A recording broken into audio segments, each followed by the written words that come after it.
Welcome.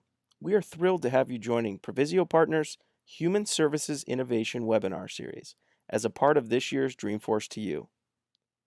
We are excited to be sharing this client success story, but more importantly, we want this webinar to be a resource for you to help you better understand how Salesforce and Provisio Partners can address your challenges and allow you to reach your goals.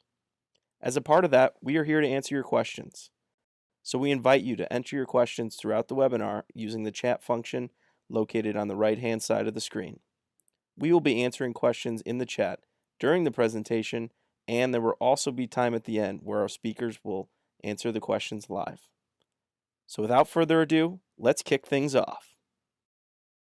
Everybody, and thank you for joining us today. I am Pete Ducharme from Provisio Partners, and this is our Dreamforce to You. This is one of 3 webinars that we're presenting as Provisio Partners Human Services Innovation Series. So we'll be talking with a great client and partner today I'll be introducing you to shortly, but great to have everybody on today and looking forward to the conversation. Today we'll be talking with Patrick McGrath, the Assistant Director of Quality Improvement at Catholic Charities of St. Louis. You're going to hear about how they've utilized Salesforce in delivering CARES Act assistance throughout the organization and some details around that. So I will be talking about the agenda for today and then handing it over to Patrick to talk through a little bit of their Salesforce journey and how they've utilized Salesforce within their organization. So today, as I mentioned, you're going to learn a little bit more about Catholic Charities of Archdiocese of St. Louis. You're going to learn about who Provisio is and what we do, and also a little bit more about the client challenges, some identified measurements of success, implementation strategies that have been applied, and then the final project impact. So first, we'll hand it over to Patrick to learn a little bit more about Catholic Charities. Thank you, Pete. Catholic Charities of St. Louis is a federated agency of its 8 agencies, first formed in 1912. We have a variety of services everywhere, everything from mental health counseling, domestic violence shelter, substance abuse, homeless services, and many more. Last calendar year, we impacted the lives of over 107,000 individuals in the St. Louis area. I'm here to speak specifically about one of our agencies, St. Francis Community Services. They are specifically geared towards more immigrant services as well as case management, walking people out of poverty. They also run a law clinic out of SLU's law school here, providing pro bono services for things like family law and immigration. All right. Thank you, Patrick. So a little bit more about Provisio. We were formed in 2017.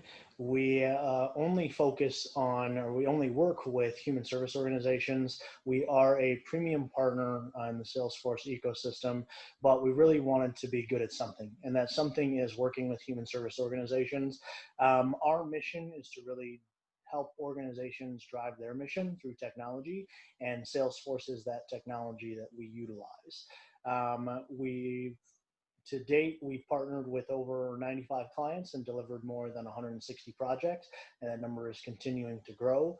Currently our CSAT score is 4.68 out of 5, and we've been the top 10 in ACV for all Salesforce.org partners in 2020.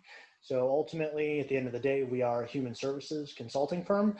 We only work with human service organizations, and we look forward to supporting organizations and their mission. Patrick, would you be able to share with everybody how your relationship started with Provisio? Sure. Back in October of 2017, I believe, our current vendor, which we've been with for quite a long time, had given us no indication that they would stop providing service. Gave us 90 days to move to a new database, or essentially they'd give us a SQL dump of data, which seems kind of useless if it's not actually in a database form. So we started scrambling and talking to different vendors. Salesforce always seemed like, I don't say unobtainable, but it always seemed like the Cadillac of CRMs. And we got connected with Provisio. Provisio was able to to talk to us, do all the interview of the relevant staff, the management team, people in mental health, people that are case managers. They know things that I just have no clue of the minutia of what goes on in day-to-day social services. I'm at like a 30,000 foot level. And they were able to build the database to fit our programs with a lot of custom objects. And they were able to meet the deadline and able to train us on time. And we were really happy with that project. The database they created for us, we capture client data, we do service plans, mental health instruments, self-sufficiency instruments, things like that. We have reports to score instruments, how people improve, things of that nature. So we've been chugging along, doing things, making improvements here and there. And then the coronavirus, pandemic hit. We, in the past, had done small amounts of direct aid as part of case management services, more part of an integrated approach. It was never just people called us up to get direct aid. When the CARES Act happened, we landed contracts with both St. Louis City and St. Louis County, totaling well over $1 million. And we needed to make some changes to our Salesforce to make it work for that project. So tracking well over $1 million across 2 contracts was not something we had ever done in Salesforce before. So we need to be able to track the number of clients, the number of paid clients, the number that have their checks have not been written yet, but they've been approved. It needs to be in real time so that executives and managers can look at those numbers and know approximately where we are, in relation to the amount of money that we have. Another complicating issue with the City of St. Louis is, with the City of St. Louis's contract, we needed to be able to place clients within the 28 wards of St. Louis City. That's not an easy task in terms of, we know what state they're in, we know which county they're in. This is very specific and localized, and not something we'd ever really had to do for a grant before. So we needed to figure out a solution to mapping clients within the wards, or this contract would not work. So for the first part, Provisio created new direct aid forms for us for the CARES Act. It was a custom-made object. It has the dollar amounts on it. They roll up into a total field, so it's easily tracked. Also places for check numbers for auditing purposes. It's a very different from what we've been using to track, say, a few dozen smaller direct aid payments throughout the year, when we're talking about hundreds of clients and well over $1 million. They also created a custom dashboard for us, which is fantastic. I'll show you that in a little bit, which gives all the important metrics at a glance. To solve the mapping issue, Provisio knew to point us in the direction of GeoPoint, which is a third-party app. They were able to take a shapefile, like for ArcGIS, and were able to actually place that on a map within our Salesforce instance. And they created filters, and every time we had a brand new city client, within an hour, they would be mapped on that map and show us which ward they're in. Here we have the dashboard, at least half the dashboard that Provisio created for us. This is just the city portion of it. It shows you how many payments have been made, how many individuals have been served by month, the total amount that we've committed, what's in process, as well as what's been distributed, actually has gone out the door and the check's been cut. This is a fantastic tool that keeps us well aware of what we're doing and approximately how much left we have to spend. Here is a map of the city of St. Louis broken up into 28 wards. It still has the same number of wards from when the city was 1 million people, so it's a little crazy, but it works. And they were able to put this within our bird's eye um, program. And here, from about a 30,000 foot view, are clients um, being tagged on the map. Sufficiently far away to maintain privacy, of course, but this is a fantastic tool. And if we need to know how many clients are in a particular ward, we can easily report on that. And as I said earlier, once a client is added, it takes approximately 1 hour. It'll automatically map them. I could run a batch report and make that happen faster, but 1 hour is more than enough for our purposes. So thus far, we've served close to 500 clients. We've distributed approximately $1.5 million across both contracts, and we are not close to finishing. We'll be working on this project through at least the end of December, if not into the new year, helping people that have lost their jobs or lost income or become sick with COVID-19. So we could not have gotten this done without Provisio and GeoPoint. So when we created the database back in 2018, we used it to capture our mental health program, which is a bilingual mental health program, as well as tracking Pathways to Progress, which is a long-term case management program that helps walk people out of poverty. It also captured any of our case management as well as health clinic services that are done in either Spanish or Vietnamese. We track things, like I said before, service plans and progress notes, whether we text someone or call them. Also, Provisio had created custom objects for us for things like tracking our health clinic visits. That's something that not every social service agency has. We have a doctor come in and provide services to our elderly Vietnamese clients in the office. So we track whether or not they're medication compliant, whether or not we arrange transportation for those. And we are able to then report on all those things at the end of the year. Furthermore, when it comes to our youth program, we have multiple classes, tutoring, art, music, and all of those. We track the outcomes of kids, track their social strengths, how they're improving throughout the year, as well as overall attendance. In addition to that, we also track, for Pathways to Progress, we track things such as the Arizona SelfSufficiency Matrix, which is a fairly well-used instrument throughout the US.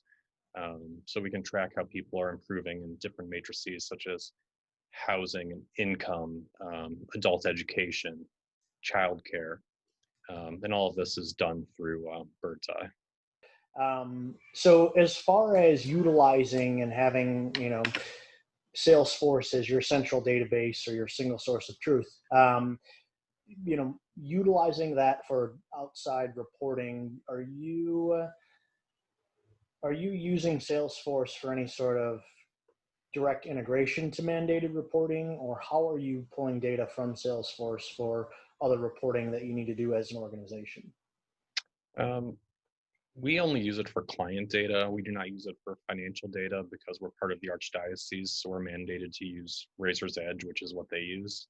But when it comes to pulling client data, custom built reports that extract the data that we need over the time frames, and we do all our grant and contract compliance with these reports, so it works well for us. Okay. And then, a lot of the times pushback that we see from different clients, or question that we see from different potential clients, are that, Salesforce whether it's the implementation or the ongoing licensing cost is too expensive for us, and we essentially can't afford it. Can you talk to any of the, the return on investment or the value that you've seen there? Oh, absolutely. We looked at multiple sort of databases when we were forced to move from our old company. Um, and we've been extremely happy with the cost. Of course, there were upfront costs, but the ongoing costs are manageable, but they're upfront costs with any database. The number of licenses we use, the fact that you get free licenses from Salesforce as a nonprofit is fantastic. Um, you know, the things that we use Provisio for in terms of custom reports and helping me work on projects, totally reasonable in terms of cost and, very effective. So we've been really happy, and it's much better. We're in a much better place than we were, say, 3 years ago. Great. Yeah, no, and thank you for that, because I know you guys have been a great partner and a great client. And I think one of the areas that you alluded to there is, really reflective of the Provisio values. We aim to be very transparent, and want to be grateful for the clients and the partnerships that we have, and we do that by ensuring that we're providing the best value that we can, as well as enabling organizations to manage the system internally, by providing ongoing support or training and mentoring, so that there is some level of internal support to where you don't have to call Provisio for every little thing. Obviously, we're here to help out wherever we can, but ultimately we want you to be managing your own system and owning your own database. So I know that's been part of your role within the organization. Can you maybe talk a little bit to some of the internal support that you guys have had ongoing? Sure. When we first rolled out the database, we did do in-person training with Provisio, and you all provided a customized manual for us that we still use. Internally, I've let people know about Trailhead. I've achieved the rank of Ranger, for what that's worth, and a few super badges. So that's been really helpful to me. All of that is free with Salesforce. So you can always learn more about reporting, dashboards, or security, things of that nature. Trailhead's been invaluable to me as an administrator. Okay, great. Yeah, and I know, as you mentioned, we pre-pandemic, we did a lot of our projects on site and working with organizations. Since obviously March of this past year, we've changed things up a little bit, as everybody has, but we've been able to effectively deliver projects on a small scale and a large scale virtually. We do, as you mentioned, provide those training materials to organizations, really in a manner of wanting you to be enabled with the tools to be able to provide ongoing training to individuals, whether that's adding new members to the team or when you have turnover. So we've made some adjustments there, obviously. A lot of our projects are virtual from the discovery perspective, as well as the training and ongoing support. So we've been able to effectively manage that. And I think this project that happened this year was a great example of that, of being able to deliver that virtually. I've always been impressed too with Provisio, with the tools that they use in terms of when we were rolling out the project. Just they had all the tools in place to share files, to collaborate, things of that nature. So great. Yeah, no, thank you for that. We aim to be as transparent as possible and keep the client engaged, throughout the process, and understanding where we're at and what we need. So understanding that this is truly a journey, and it's not always easy, and there are going to be tough conversations. So working together on that and making those things happen is what we pride ourselves in. All right, well, thank you very much for everything today, Patrick. Hopefully everybody's learned a lot, and we'll continue to learn from you guys and partner with you to help you make that impact in the community. Really appreciate your time and everybody's time today. Make sure you check out our other webinars in the series here today to learn about other uses of Salesforce and the journey that other clients have had, and looking forward to Q&A. So thank you, everybody, and we'll talk soon.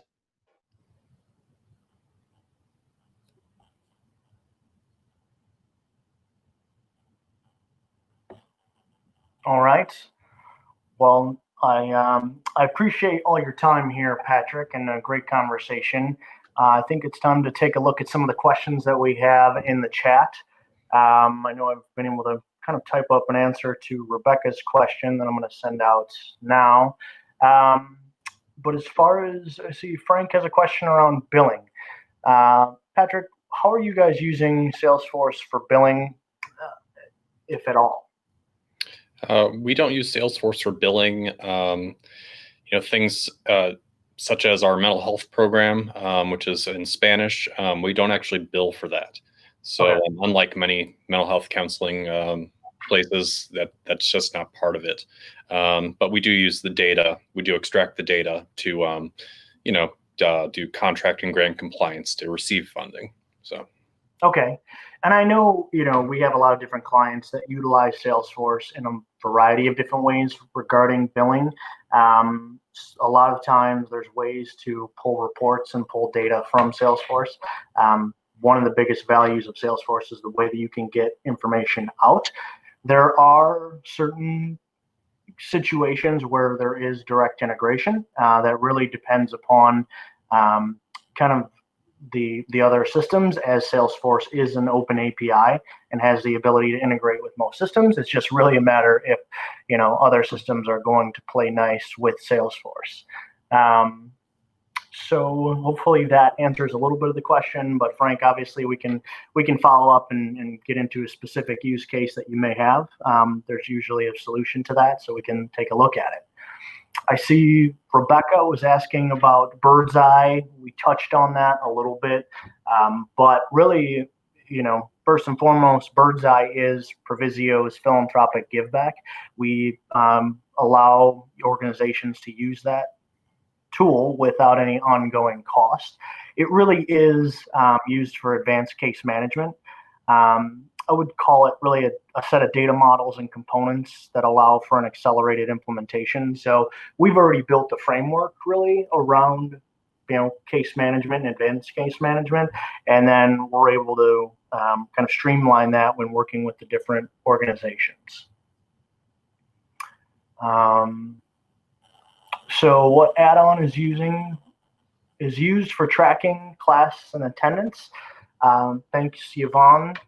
That is really pretty standard within Bird's Eye. So we are able to, it's not really an add-on, it's part of Bird's Eye. So we have a lot of experience working with tracking class and tracking attendance and understanding, how to account for different individuals, whether they're signing up for the classes or seminars before that, or if they're actually dropping in on day of. So there's a lot to be done with that. Patrick, was there anything you wanted to add to the classes and attendance on how you use it? No, we have certain days of the week where we have classes and the attendance auto-populates, and then the case manager would go in and mark who was there, who wasn't, whether or not we provided food or transportation, and then all that can be easily reported on. Okay. That's awesome. And then Yvonne, I think, has a couple things here. She said that it's awesome that you're using the AZ Self-Sufficiency Matrix. Would love to hear more.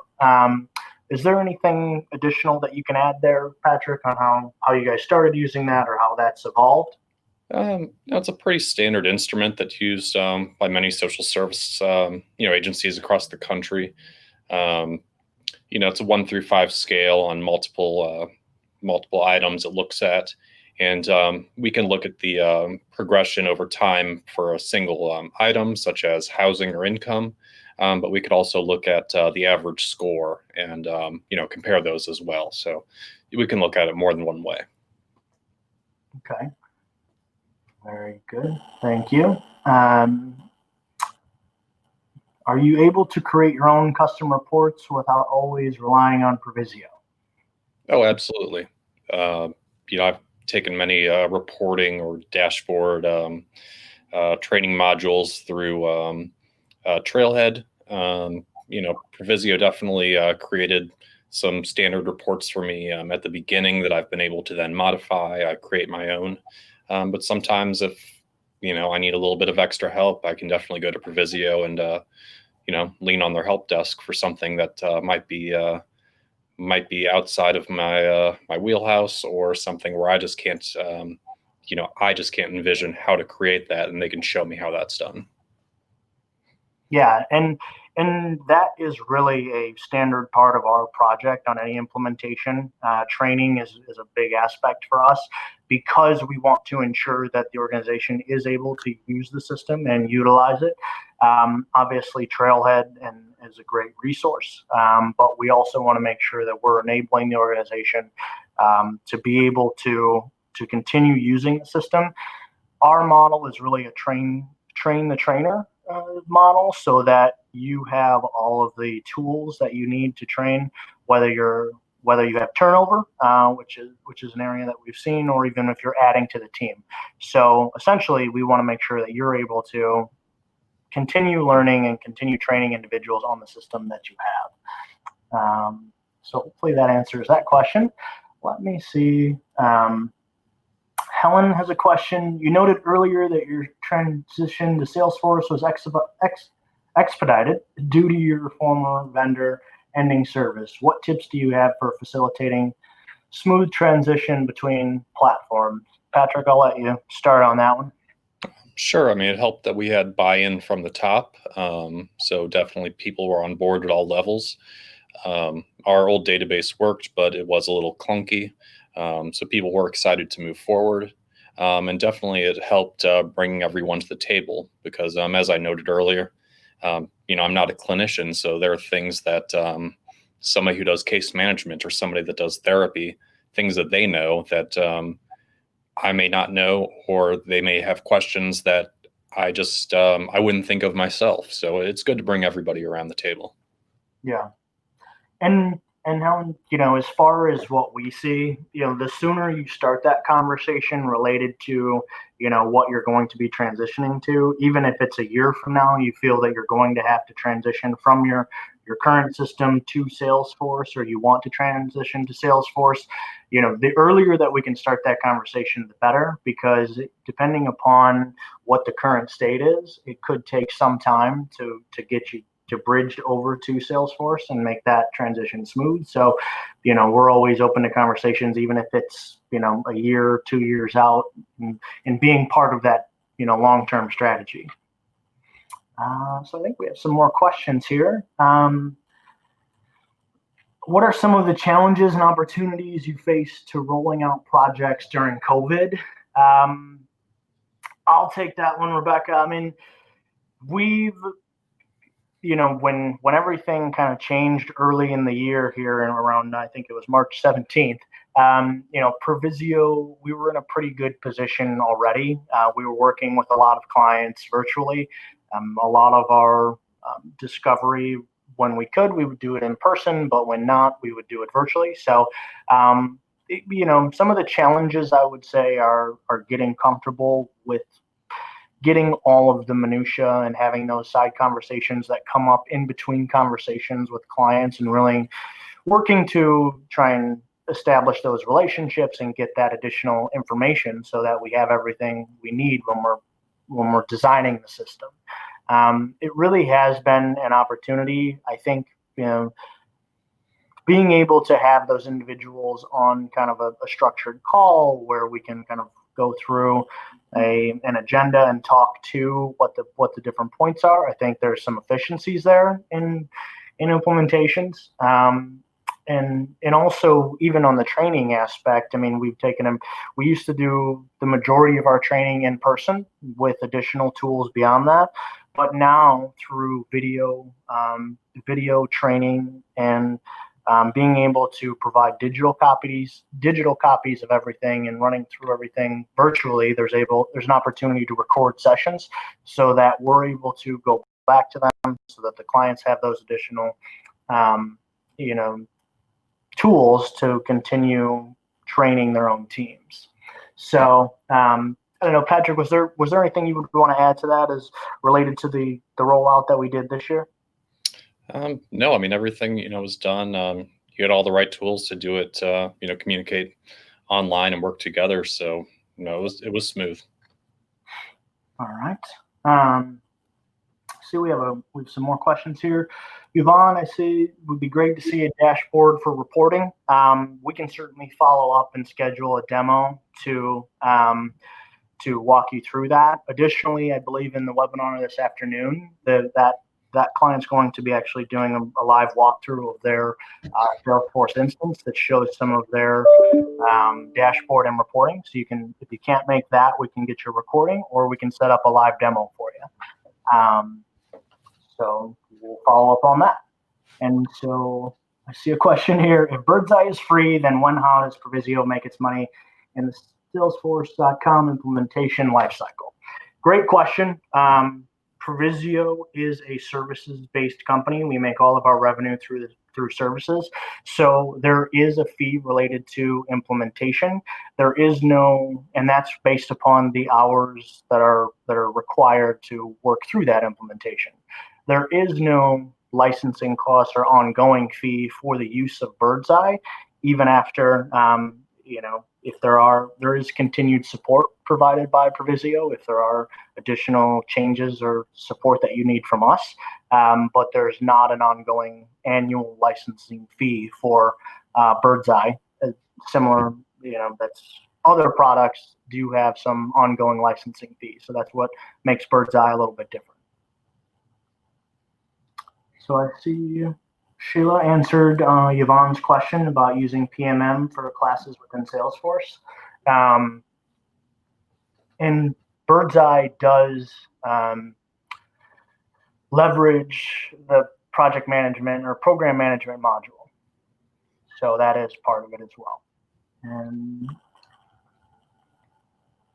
so, Patrick, I think the next question here is probably for you. Are there forms, tables that you needed post-implementation, and is this something you were able to do yourself, or is this something we'll need to rely on Provisio for this? It really depends. Sometimes the changes I need to make are just adding a field to a form that already exists. I recently added a new funder to our mental health program enrollment. It could be adding a new field to a dropdown for a service note, such as text, if happen to be texting a client. But some of them I've created new page layouts for program enrollments or mental health instruments. I put in a trauma instrument without assistance from Provisio, but I know that if it was above, my skill set, that I could definitely go to them and go to their help desk, and they've always been responsive and gotten it done. All right, great. All right, so I see we have one of the last questions here was from Lane. I think it's probably for you, Patrick. How has your work with Provisio Partners on Salesforce solutions impacted your board communications and collaboration with other human service organizations? With board communications, I know one thing they wanted to see, in addition to outcomes, was outputs. So how many service plans were done, how many service plans were modified, things of that nature, more things that you're quantifying, not so much of an outcome where you're looking at who gained in an instrument. So with those outputs, that's definitely something we've been able to do to keep them happy. Just sort of see the overall productivity of staff. When it comes to collaboration with other human service organizations, I can't really speak to that. But I do know that, our mental health team does work with other bilingual mental health providers and whatnot. And I know sometimes that we mark services as being provided at other sites. So that's all tracked through Birdseye. Okay. Great. Well, and the other thing that I want to add there, as far as collaboration, there's often times where we're working with organizations that have some symmetries, and we're able to facilitate some collaborations through our relationships as well. We've also worked with other groups of organizations that have wanted to come together and create a Salesforce instance, almost like a portal or a community where they're able to share some information or have some information going back and forth. So I'm happy to speak on that to anybody that may want to reach out and have additional questions. I think that is the end of the questions that we have here. So, Patrick, I really, really appreciate you taking the time today and walking through this with everybody. You've been a great partner, and we've enjoyed working with you and looking forward to, continue working with you. And so thank you very much for that. Thank you, Pete. And we've enjoyed working with you, and definitely would advocate if anybody was considering working for you. You've been a great partner. All right. Well, thank you for that, and we'll wrap this up here for everybody that's on. This is the first of 3 webinars that we have. We have one later today, and I believe one later in the week here. So feel free to take a look at, I think, the link that Amy put in the chat to take a look at the other sessions, and hopefully you've learned a lot. If you'd like to talk with us directly and learn a little bit more about anything that you heard today, feel free to reach out to myself, or you can go to our webpage and reach out to us directly. So thank you, everybody, for your time today, and hopefully we'll be talking soon.